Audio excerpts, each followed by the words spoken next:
All right.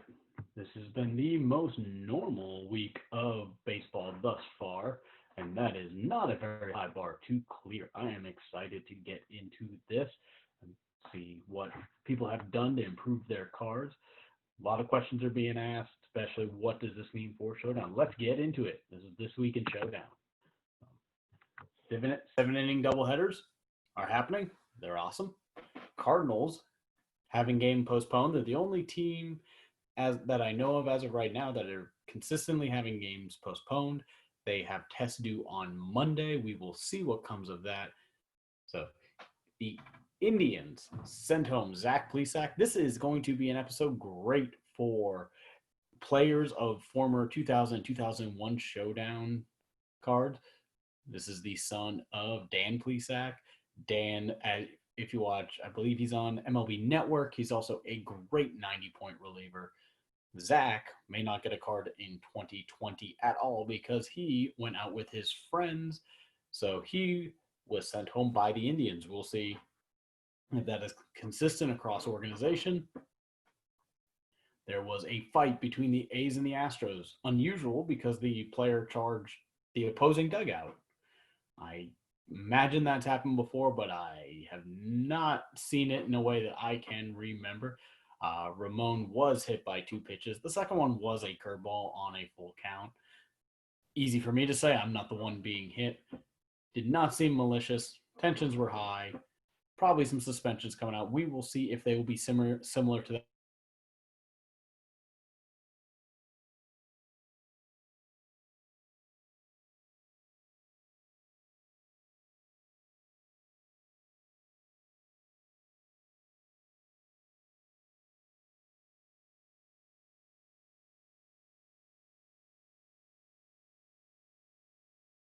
For seemingly forever. Coming out of Notre Dame as a wide receiver. I guess I saw more of him there as that wide receiver. He may be done with the Giants. He signed a pretty big money deal. Not sure that they're thrilled with the way this one's going to end. But we have people who are sitting out on top of all the normal irregularities. We have people getting hurt. We have all sorts of craziness. I guess I did not put Nick Markakis coming out of an opt out. So people are coming in. They are coming out. It is an interesting year.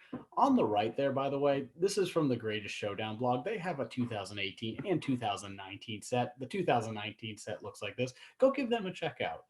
I don't know how compatible everything is with each other, but they at least play well internally, and you can get your flavor there. I have stolen some stuff from them. Want to make sure I give them some credit. Go check them out. Trying to work with them for the 2020 set.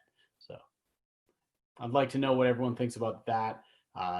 That setup there on the right, as opposed to the traditional MLB Showdown setup. Always love to see what the graphics folks can come up with. It's amazing how much you can do in 2.5 by 3.5 inches. 7 inning doubleheaders. I did a little math. Feel free to check me on this. I caught three. I just looked at three series where there were doubleheaders. Well, three pairs of doubleheaders, and the average distance that a starting pitcher went was 4.11. So that is a little under 4.33. Remember, would be 4 1/3, which would be an full out. So a little under 4 1 outs. People are not even qualifying for wins, which is, the sabermetrics. People could care less about that. The question I have for that is, do we have to go with an opener? Are we gonna have our first 3 inning pitch starter? Do any of you have enough brass to actually use a 3 inning pitch starter? Because they're gonna be cheap, by the way. Have a bullpen game.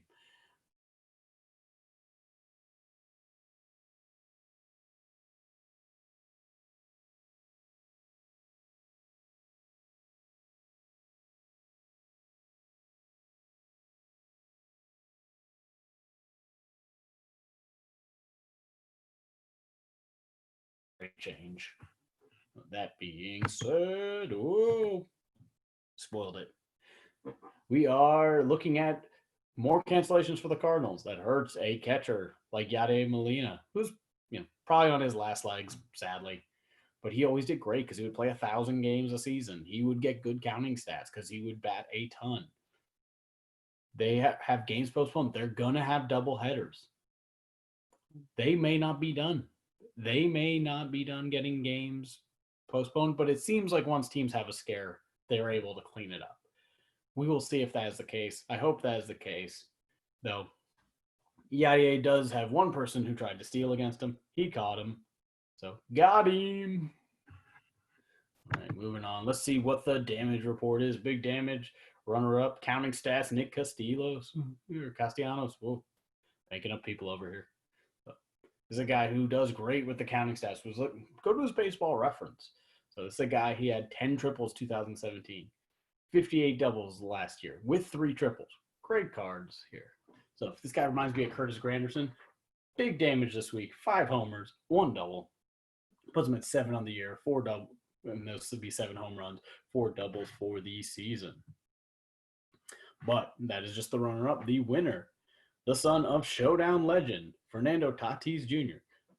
If you've ever read a strategy card in your life, you are aware that Fernando Tatis Sr. hit 2 grand slams in 1 inning. Fernando Tatis Jr. did not do that, but he had a great week. 5 homers, which is incredible in a week, in a season like this. 2 doubles, a stolen base, putting up the counting stats, getting himself to 8 for the year, 1 triple, 4 doubles, 4 stolen bases. That chart is already starting to fill in to be something great. He's a shortstop. His big flaw last year, 20 errors in roughly 80 games. This year, none. Does that mean he's going to get a shortstop plus 5? Depends on what.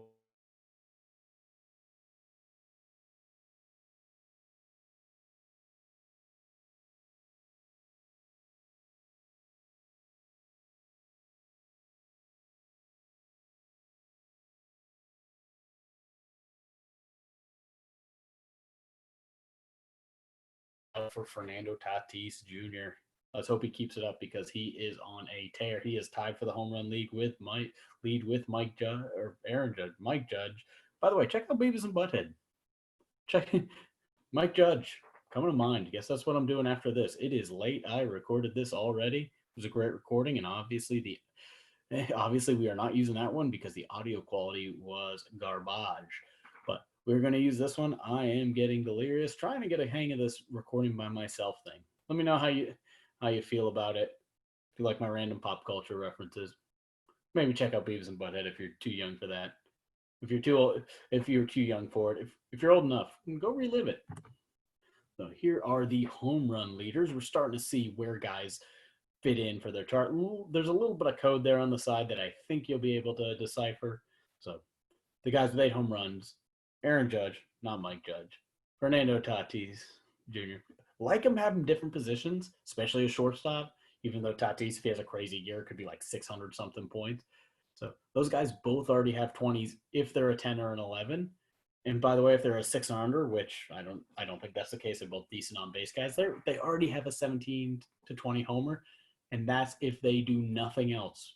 8 home runs. This is the equivalent of 21 home runs on the year already. So that's great. Nick Castellanos. I'm rooting against him because that last name is so tough for me to pronounce. Again, already with a 20 home run. Great. 19 to 20 homer if he's an 8 or under, or 8 or under, or 7, or if he's a 7, he's already got an 18.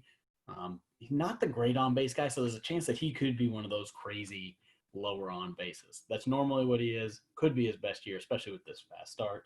Mitch Moreland didn't actually make the Twitter. One of my Red Sox got a homer on his chart as an 11 or as an 11. Already guarantees himself a homer on a chart. I didn't tweet it. I feel like a crime. I think they're mathematically eliminated. I'd already punted on my Red Sox, but they've gotten hot again. Part of that's Mitch Moreland, his 6 home runs. So that's first base. Look at this. You have 2 corner outfielders, a shortstop, and first base, all with homers already. Love the different positions. Something to watch here. 8 players, 5 homers. Yeah, they have home runs on their chart if they're lower on base. So not sure why. I think that second 8U 19 to 20 is supposed to be a 6 and under. So not sure why that's set up right there, but I am not re-recording this because I'm already delirious. So I will tweet out something if I end up getting some clarity. So the report for the triples, 4 guys all have a triple on their chart if they're an 11. These do not look like 4 guys who any of them have a chance at being the 11, but they already have it. That's great. These are people adding to their chart. the exciting thing for me as I looked at it, 52 guys have a triple. Be interesting next week. I'm going to take a look and see roughly what the triple rate is. But each triple worth 2.7 could be homer, could be double. Remember, I use it as the Clevin. That's Kevin's magic number in the office, the magic number that makes everything work. Use triples as that. It helps smooth out the card and make everything work. Get 52 people who already have one of those. If they hit another one, it makes the charts better. Everything is good there. Going to the doubles, we have some interesting things going on here. 7 people with doubles. 3 of them don't have any other extra base hits, including JD Martinez, who we assume will have an extra base hit. I mean, he's got the 10, 17 to 20 over there. Again, that is a product of the Greatest Showdown blog. He is not going to have a 17 to 20 unless he goes on a tear. So positions all spread out. Not seeing a lot of catchers on this list. Looks like a weak year for catchers. I'm going to be honest. I am starting to think the catcher is going to be pretty bad this year with the double headers, with the breaks, with the difficulty in counting stats. I think it's going to be a hard year. Probably going to be a punt year there. But you can see we have guys who already have doubles on their charts, multiple doubles if they have lower on base. These are folks who are starting to fill in their charts nicely. I am excited as things start to come into focus. We're about at the 1/4 mark. I think next week we're going to come out with a list of people who are guaranteed to have a card going into the 2020 season. People we're going to start making and doing the cutouts for, start getting some notice on. Let me confirm on that, but that's what I would hope to have next week, and hopefully people start doing a little bit more damage. This has been your week in MLB Showdown.